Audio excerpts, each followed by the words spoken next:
Okay, so I just finished the vulnerability disclosure and response with AWS security session. The speakers were really good. They were well spoken, easy to listen to. The process was not exactly what I was expecting going into it.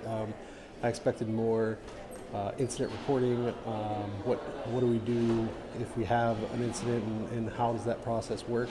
This was more focused on a third party reporting a bug or security vulnerability to your system that can become a CVE rather than dealing with CVEs that are reported against you. So it was interesting. The biggest takeaway from the entire meeting was make sure that you have a process available to your finders. Finder being the third party person that is reaching out to you to help determine the vulnerability.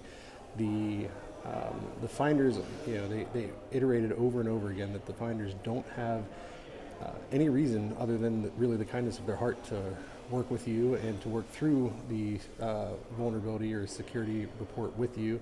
And they if you make the process difficult for them, they very easily could just turn around and say, okay, I'm going to start declaring all my vulnerabilities now on Twitter, rather than going to you and working through the process. So you absolutely need to make sure that the process is well defined, but very, very user friendly. So they reiterated over and over and over again within the hour. Make sure the process is user friendly, user friendly, user friendly.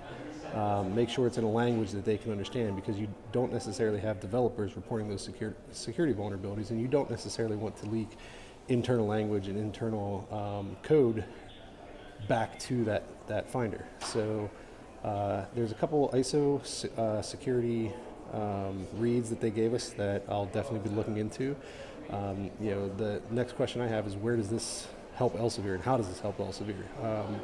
Right now, I think for a lot of our processes, we can do a lot better. We certainly have vulnerability and security breach processes.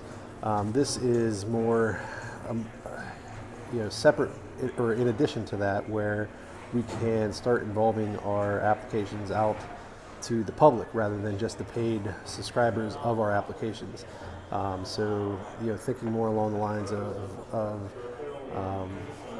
some of the Google offerings or the AWS offerings that they have that are free out there. Gmail comes to mind, where it's somebody that's trying to help your security rather than just a paid subscriber of it for you, and would file a bug report as a paid subscriber. So the definitions are definitely different.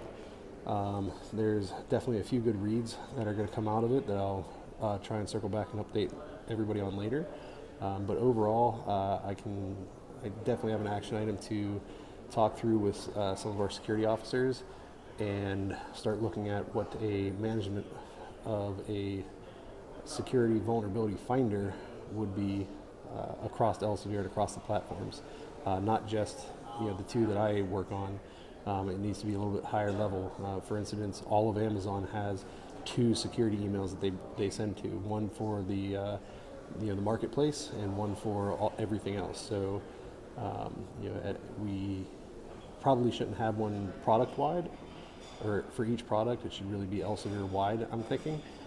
But many discussions to come on that. So that's kind of my update for the first session. It was really good, really interesting, really invigorating to be out here and listening to some of these people and listening to them think on the scope of worldwide, rather than what we get to do in our daily tasks from day to day in a smaller scope. So it really helps kind of free the mind and think on a bigger scale. Hopefully this helps. Hopefully it's a good recap. If you have any questions, please let me know.